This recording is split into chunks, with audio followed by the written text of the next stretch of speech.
उसके लिए हमारी पुलिस खतरा जरूर बन जाएगी, उसका जीना हराम जरूर कर देंगे। उनकी सोच नकारात्मक थी, तो अपनी नकारात्मक सोच के नाते वे नकारात्मकता पैदा करते थे और इसीलिए जनता ने उनको न घर का रखा न घाट का रखा। आपने योगी आदित्यनाथ को माफियाओं का काल बनकर टूटते देखा। बड़े बड़े गुंडे और दुर्दांत माफियाओं के ऊपर जब बजरंगबली की गदा चलती है ना, तो वे भी वैसे ही तड़पते हैं जैसे खर और दूषण तड़पते हुए मारे गए थे।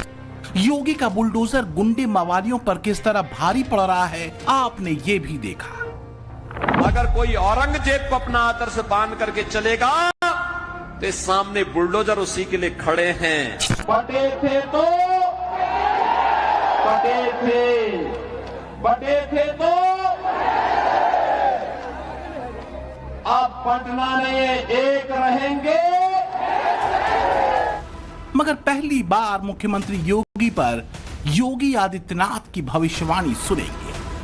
योगी क्या चाहते हैं, क्या सोचते हैं, क्या करने वाले हैं, उनका फ्यूचर प्लान क्या है, और ऑन कैमरा योगी खुद अपने बारे में बताएंगे। राम मंदिर के लिए सत्ता भी गंवानी पड़ेगी तो कोई समस्या नहीं होनी चाहिए। चीफ मिनिस्टर तो आप ही बनेंगे ना?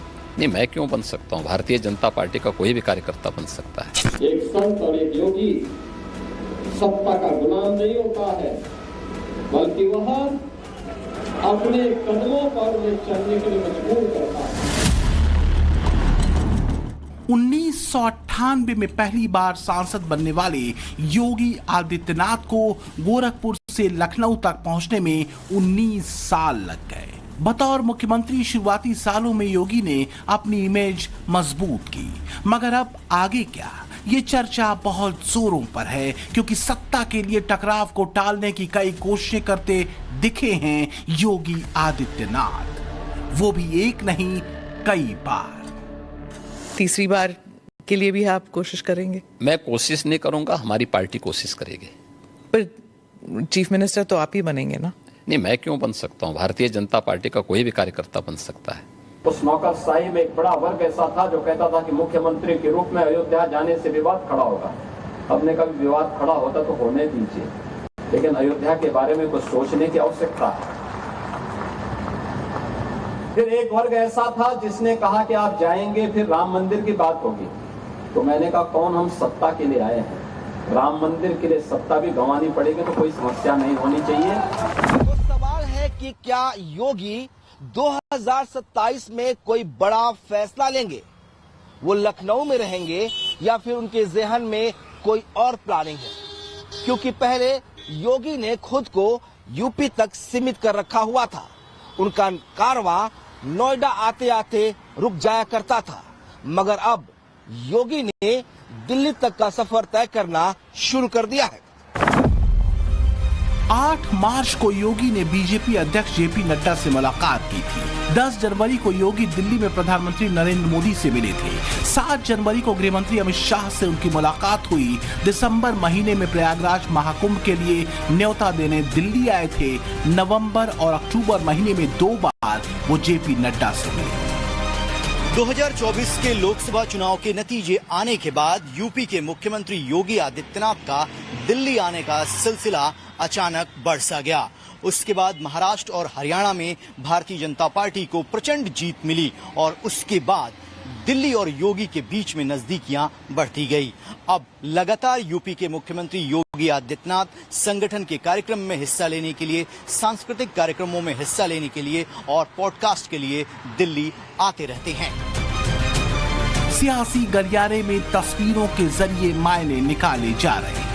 योगी के हाव भाव और उनकी भूमिका को नए सिरे से आंका जा रहा है। बीएचयू से ज्योतिष विभाग में यूजी और पीजी डिप्लोमा करने वाले ज्योतिषाचार्य सैयद हसन रजा भी योगी आदित्यनाथ की कुंडली के जरिए उनके पराक्रम की गणना करते हैं। योगी आदित्यनाथ माननीय मुख्यमंत्री उत्तर प्रदेश की कुंडली का विश्लेषण किया, जो कि गूगल से प्राप्त डाटा था, और उसके आधार पर चूंकि इनकी शुक्र की महादशा चल रही है और अंक शास्त्र के आधार पर भी ये कहा जा सकता है कि पराक्रम इनका बढ़ेगा अभी, और कर्म भाव भी इनका काफी मजबूत है।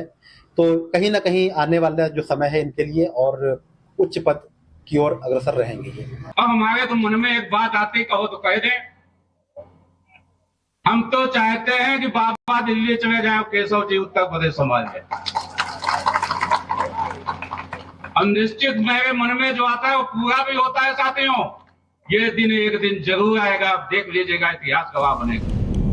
वैसे सोशल मीडिया पर यह अफवाह भी जोरों पर है कि बीजेपी को फायर ब्रांड राष्ट्रीय अध्यक्ष की दरकार है, जिसके लिए योगी आदित्यनाथ भी बड़े उम्मीदवार हैं। कुछ वेबसाइट पर भी योगी आदित्यनाथ के नाम का जिक्र है, लेकिन योगी कहते हैं उनका गोरखपुर में रहकर सेवा करने का मन भी करता है। योगी आदित्यनाथ 2027 के बाद भी यूपी के विकास का खाका खींचते हैं। यही योगी आदित्यनाथ शीर्ष नेतृत्व के फैसले को सम्मान तुल्य बताते हैं। ऐसे में यह कहना कि योगी कौन सा स्टेप लेने वाले हैं, पक्के तौर पर कोई भी दावा नहीं कर सकता। हालांकि सनातन के लिए सर्वस्व न्यौछावर करने के लिए वो तैयार है। मेरे लिए नेशन फर्स्ट है, देश के लिए, सनातन हिंदू धर्म के लिए एक बार नहीं 100 बार, एक जन्म नहीं 100 जन्म में हम सत्ता को ठुकरा सकते हैं, लेकिन देश और सनातन धर्म के लिए अपना सर्वस्व न्यौछावर करेंगे। मंत्री जी ये बताएं, उनकी कुर्सी सुरक्षित है कि नहीं है? कहीं ऐसा तो नहीं कि हिंदू मुसलमान की जो अब सुरक्षा की भावना जाग रही है, कहीं ऐसा तो नहीं कि उनकी कुर्सी डगमगा रही हो? याद होगा जब उन्होंने एक बार योग किया था, कैसे एक टांग पे डगमगा रहे थे। कहीं ऐसा तो नहीं कि उनकी कुर्सी डगमगा रही हो, इसलिए वो कह रहे हो कि हमारे सब भाईचारा बहुत अच्छा है। योगी आदित्यनाथ की भाषा शैली भले ही आक्रामक हो, लेकिन आंकड़े और तथ्य भरपूर रहते हैं। मुद्दा कोई भी हो, योगी धारा प्रवाह होते हैं तो विरोधी भी उन्हें सुनते हैं। मगर ये भी सच है, योगी अनप्रेडिक्टेबल भी है। बीते 8 सालों में योगी आदित्यनाथ ने इतनी बड़ी लकीर खींच दी है कि विरोधियों के पास अगले कई सालों तक उसकी कोई काट नहीं, शायद 2027 के बाद भी नहीं। योगी उन मुद्दों पर भी बड़ी साफगोई के साथ लंबा विमर्श करते हैं जिससे बीजेपी की टॉप लीडरशिप परहेज किया करती थी, या यूं कहें कि बीजेपी के लिए कई मुद्दे अनटेबल रहे। इनमें से मंदिर मस्जिद बहस का मुद्दा है मुसलमानों पर बेबाक राय। सनातन के वैभवशाली गौरव का बखान करते हुए योगी साफ साफ कहते हैं कि उनके हिंदुत्व का आधार सिर्फ वोट बैंक नहीं बल्कि भावनात्मक जुड़ाव है। मुसलमानों की सुरक्षा की तरह ही वो हिंदुओं की सुरक्षा भी जरूरी मानते हैं। तो सबके बीच सबको समान भाव से देख रहे हैं। उत्तर प्रदेश में मुसलमान सबसे ज्यादा सुरक्षित है। योगी आदित्यनाथ सामाजिक ताने बाने को बनाए रखने के लिए बटोगे तो कटोगे वाला नारा जरूरी समझते हैं और इसे वो यूपी तक सीमित नहीं मानते, बल्कि समूचे देश में इसका व्यापक असर पड़ते हुए वो देखना चाहते हैं। वरना सोचिए, औरंगजेब का जो मुद्दा महाराष्ट्र में शुरू हुआ और महाराष्ट्र के एक नेता के बयान ने इस पर तूल पकड़ा, उसे योगी आदित्यनाथ ने लपक लिया और उसे पैन इंडिया बना दिया। समाजवादी पार्टी का नेता, आपका विधायक घोषणा करो ना, उस कमबख्त को निकालो पार्टी से और उसको एक बार यूपी भेज दीजिए, बाकी उपचार हम अपने आप करवा लेंगे। जो व्यक्ति छत्रपति शिवाजी महाराज की परंपरा पर गौरव की अनुभूति करने की बजाय लज्जा महसूस कर रहा हो और औरंगजेब को अपना नायक मान रहा हो, क्या उसको भारत के अंदर रहने का अधिकार होना चाहिए क्या? यही है योगी की सनातनी अवधारणा, जिसमें मुगलिया शासकों और आक्रांताओं की विचारधारा का विरोध है, तो आक्रमणकारियों का महिमा मंडन उन्हें हरगिज बर्दाश्त नहीं।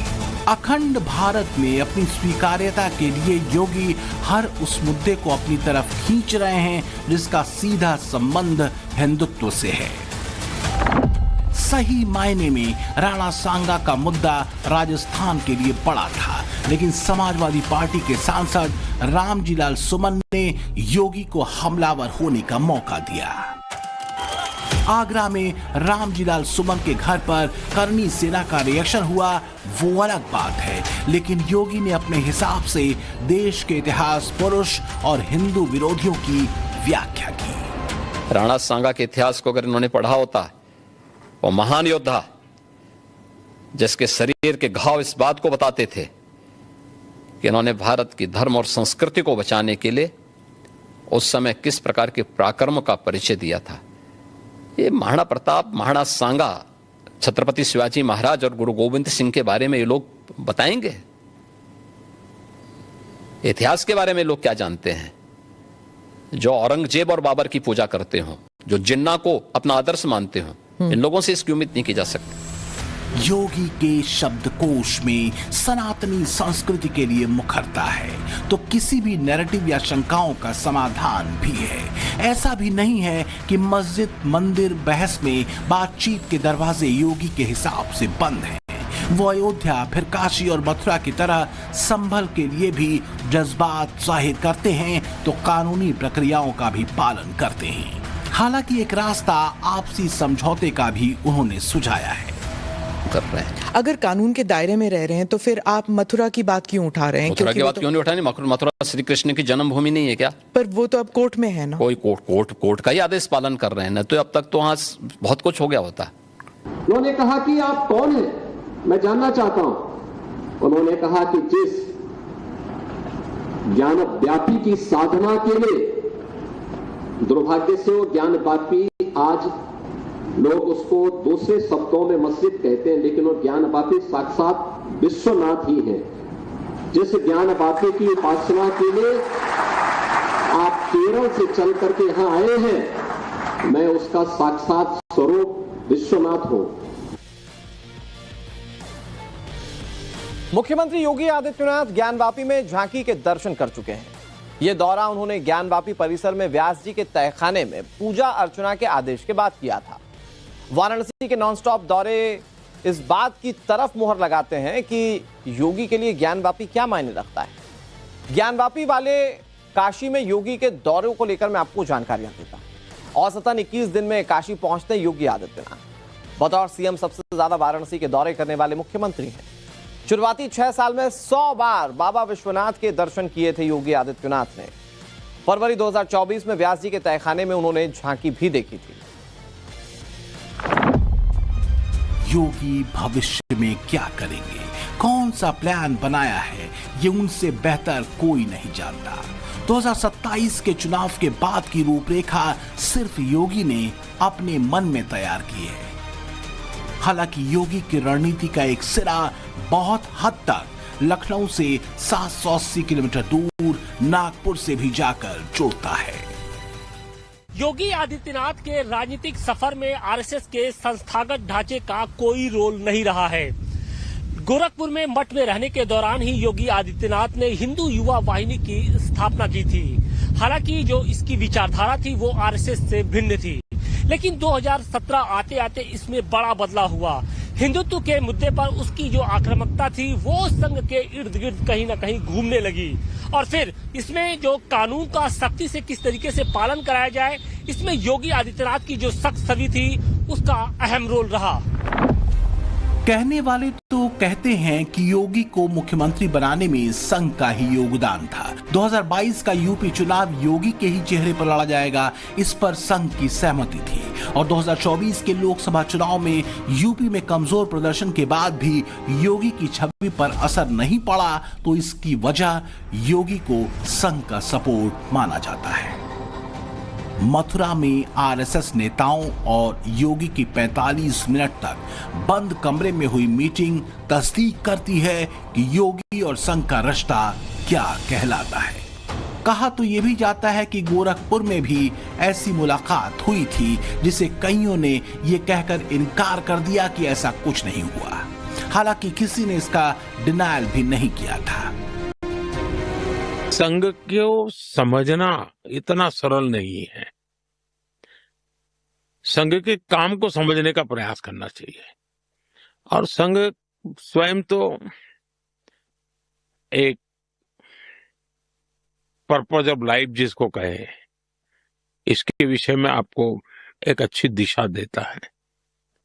दूसरा, देश ही सब कुछ है और जन सेवा ही प्रभु सेवा है।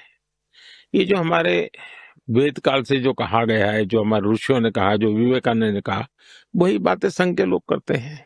तो मेरा ये सौभाग्य रहा कि ऐसे पवित्र संगठन से मुझे संस्कार मिले जीवन के। राष्ट्रीय स्वयंसेवक संघ भारत के अंदर एक अभिभावक के रूप में कार्य करने वाला एक ऐसा स्वयंसेवी संगठन है जो दुनिया के अंदर किसी देश में नहीं है और दुनिया का सबसे बड़ा स्वयंसेवी संगठन है। राष्ट्रीय स्वयंसेवक संघ राजनीतिक गतिविधियों में भाग नहीं लेता है। अपने केवल सामाजिक कार्यों के प्रति जन जागरण के अभियान के साथ जुड़ता है। राष्ट्रीय स्वयंसेवक संघ एक आम जनमानस को उनके मुद्दों के साथ, उनकी मातृभूमि के साथ जोड़ने का काम करता है। राजनीतिक गतिविधियों में राष्ट्रीय स्वयंसेवक संघ का कोई भी हस्तक्षेप नहीं होता है। संघ को लेकर जो विचार नरेंद्र मोदी के हैं वही योगी आदित्यनाथ के हैं। इसलिए कहा जा रहा है कि 2027 आते आते योगी का कद कई गुना मजबूत हो जाएगा, जिसका पहला सीधा संदेश सियासी विरोधियों को चक्रव्यूह में फंसाना है। यह अलग बात है कि योगी के फ्यूचर प्लान को विरोधी विदाई का वक्त बता रहे हैं। यह देश गुलाम क्यों हुआ? क्योंकि जातियों में विभाजित था। अगर उनको जोड़ने की बात की जा रही है कि वे बंटो मत, अच्छे के बारे में सोचो, विकास के बारे में सोचो, विरासत के बारे में सोचो। देवशला नहीं था ये यूपी से मैंने ही कहा था कि बटेंगे तो कटेंगे, एक रहेंगे तो सेफ रहेंगे। मुख्यमंत्री जी इसी तरह की भाषा बोलेंगे, इससे भी ज्यादा कड़वी भाषा बोलेंगे, इससे भी खराब भाषा इसलिए बोलेंगे क्योंकि वो विदाई का समय आ गया है। इतने वर्षों में उन्होंने कुछ काम नहीं किया। 8 साल की कोई उपलब्धि बड़ी नहीं है। बेरोजगारी बढ़ गई, महंगाई बढ़ गई, भ्रष्टाचार बढ़ गया। योगी को लेकर अखिलेश के अनगिनत सवाल हैं, लेकिन यूपी की सत्ता से बाहर रहने का मलाल है। योगी क्या करेंगे इससे ज्यादा अखिलेश का क्या होगा, इसे लेकर उनके दिल में तूफान उठ रहा है, क्योंकि 2027 के लिए योगी ने टारगेट सेट कर लिए हैं। सबसे बड़ा मकसद यूपी में भगवा लहराकर हिंदू विरोधियों को ध्वस्त करना है। ब्यूरो रिपोर्ट, टाइम्स नाउ, नव भारत।